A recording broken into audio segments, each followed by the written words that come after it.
Bago ko i-share kung paano ako napunta sa ING, ako po ay dating janitor. Hi! Ako po si Greg Sumilihig, Tubong Liti. Nagpunta sa Manila noong 2011 at naging janitor ng 3 years. Habang ako ay nag-janitor, nag-aral ako ng vocational sa Don Bosco, Makati. After ko makatapos ng vocational, agad ako nag-resign sa trabaho at nagbaka sakali mag-abroad para lumaki ang sahod at makaipon. Pero nung nasa abroad na ako, akala ko ako ay makaipon. Nang dumaan sa newsfeed ko about investment, nag-inquire at nag-attend ako ng seminar.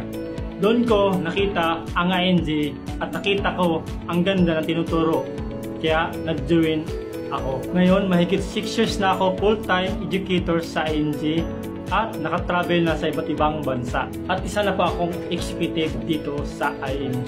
Maraming salamat ING sa opportunity na binigay. Dati, inakala ko para lang sa mga professional at magaling mag-English.